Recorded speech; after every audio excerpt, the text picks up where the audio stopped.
All right, let's talk about the Apex Legends thing.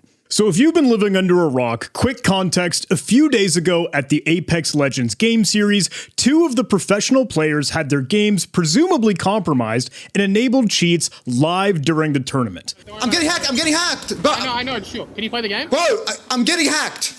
I know, but can you play? Yeah, but it's cheating!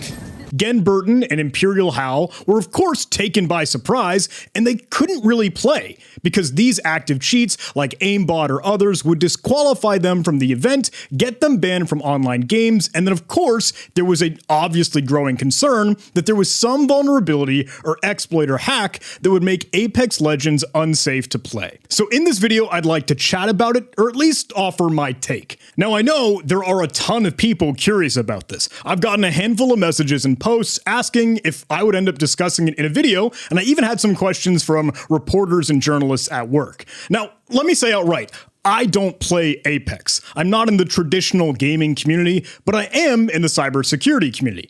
In case you're new here, just for credibility's sake, I worked at the Defense Threat Reduction Agency as a red teamer. I taught as an instructor with the Department of Defense Cyber Training Academy, and right now I work as a practitioner and cybersecurity researcher at a managed security platform called Huntress. I've been in the industry for a little bit, have a few CVEs to my name, and I try to share education here on YouTube. I don't call myself a cybersecurity expert because honestly, in my mind, there are no experts in this field. The industry, this whole scene is just too big. But the thing is, the cybersecurity industry and the gaming industry do intertwine here and there for vulnerabilities, just like it did when there was an HTML injection bug in Counter-Strike, or Log4j weaknesses in Minecraft, and so much more.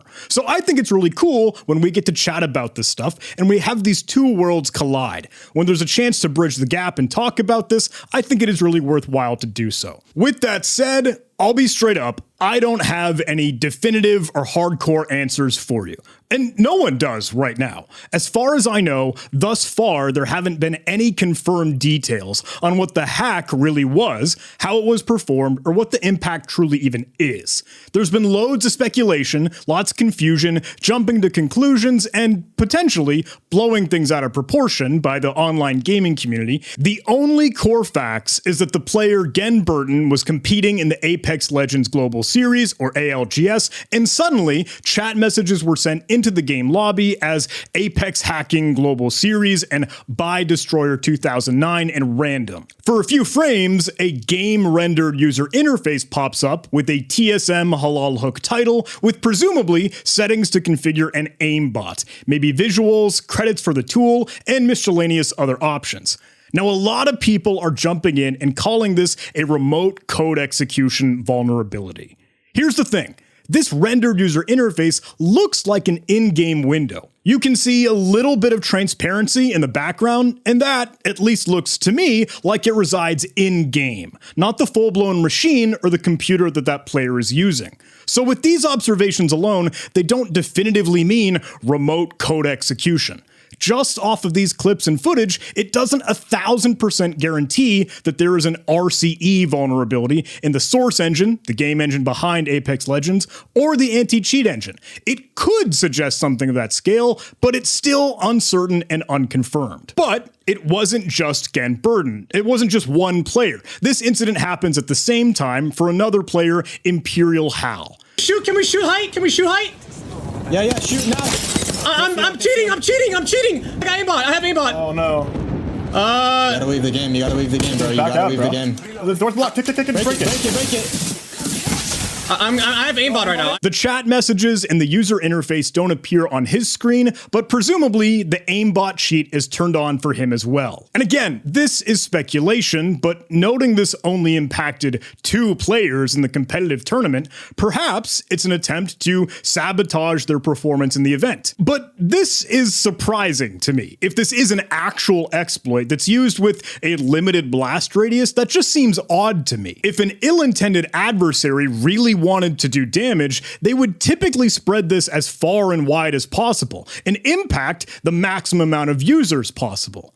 These 2 players that were impacted are live streamers with the highest view count during the event, so a chat message like hacked by Destroyer 2009 and random might just be to get their name out there, for kicks or for trolling or virality. If it were real, Burning a remote code execution vulnerability in a driver-level anti-cheat engine just to inject cheats into a streamer's game to mess with them or the tournament, it's just really unlikely in my mind. I think this is especially true for like the pay-to-cheat business. Like, if a game modder or a hacker were selling this as a tool, if you're a broker, you don't want this type of publicity for your cheats or other cheats being used in a game that you create these cheats for, because that could potentially burn how your cheats get loaded, and then regular people get discouraged from playing the game, which in turn causes the game developers and companies to crack down on cheating even more. So if I were to put my hacker hat on, that just doesn't make a lot of sense to me. I will note, though, the players Imperial Hal and Genburden were banned from playing the Apex game online since they were forced to cheat, and as far as I know, they still are banned. Still, nothing proves this to be a remote code execution vulnerability in either Apex itself or the anti-cheat engine, or if the players just simply had malware on their computers and they were compromised prior.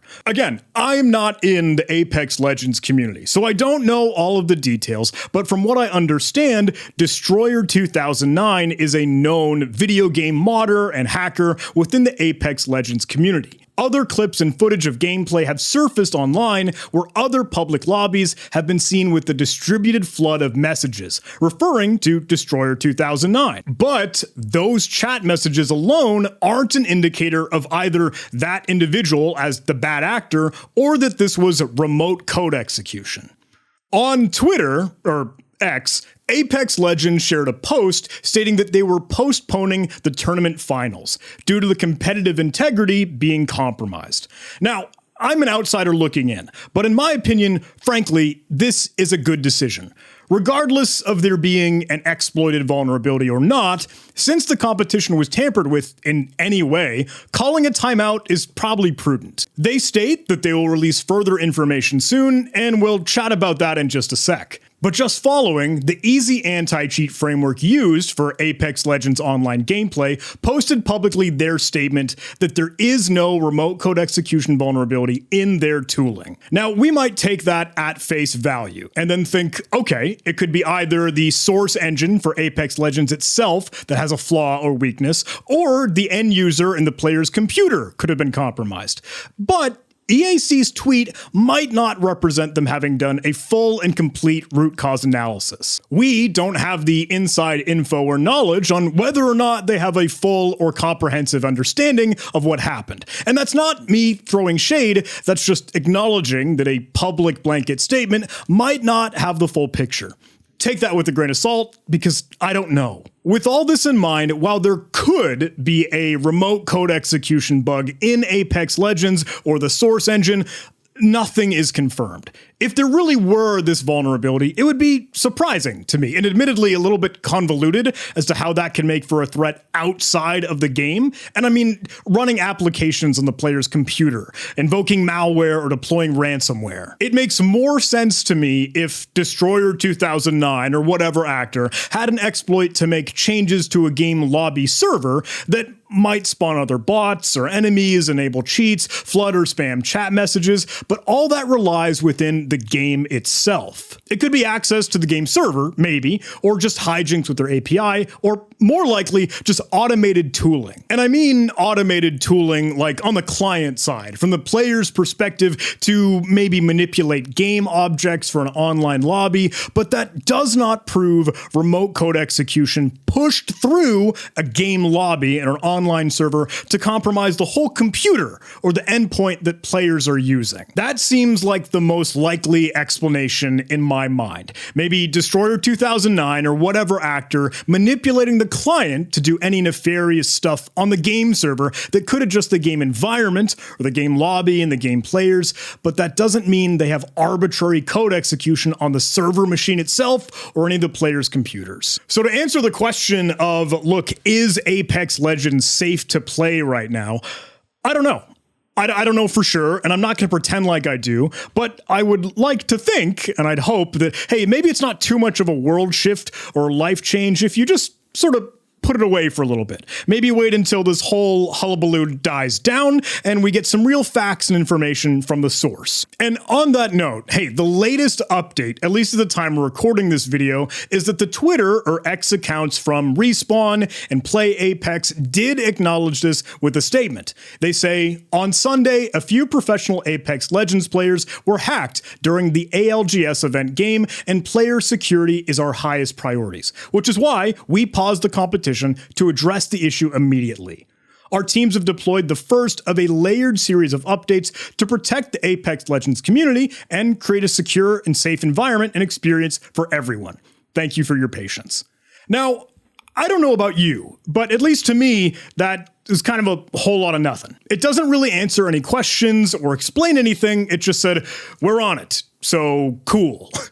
I see a lot of mixed reactions to this online. Like, it's great that they acknowledge this, but I think personally, and maybe for a whole lot of other folks, would really like to see maybe a little bit more behind the curtain. Now, just before that public statement, I did see this article pop up with alleged new findings in the Apex Legends hacking incident. It discusses the conversation with Imperial HAL and Pirate Software, which, by the way, hey, Thor, if you happen to be watching this, I think you're super duper cool and would love to chat. Please hit me up anytime.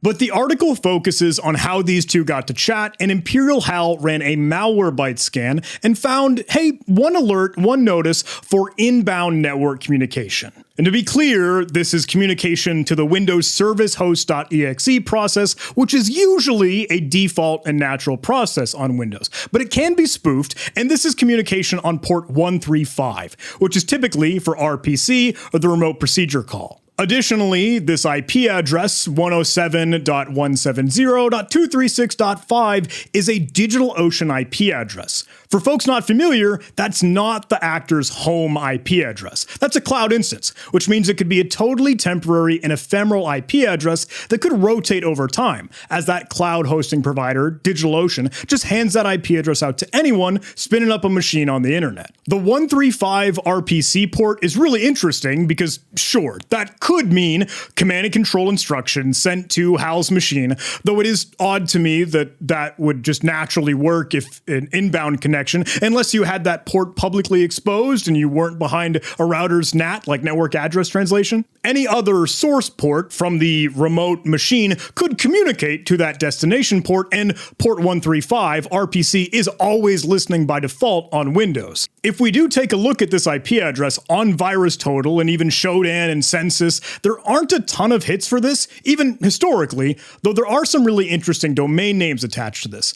I won't fall down that rabbit hole here because honestly, candidly, there's not enough information to go off of just from this Malwarebytes screenshot alone. If there were more alerts or more triggered notifications and just something, other details that could help color the picture, I'd be fine with more to run with here, but I don't think that there was network communication is enough to definitively say, oh, that person's compromised. Now, on the other end of this, DigitalOcean, the cloud hosting provider, could check in and see and investigate what account has that IP address in their machine pool, and that could help further the investigation. But we got to keep in mind, even this isn't all that definitive. So here is my TLDR, or TLDW, too long didn't watch. Look, something weird happened. We have limited info. The info that we have is conflicting. People are making many exaggerated claims without verifying or knowing with certainty if they're true. And look, game exploits have existed in the past, so this could be real.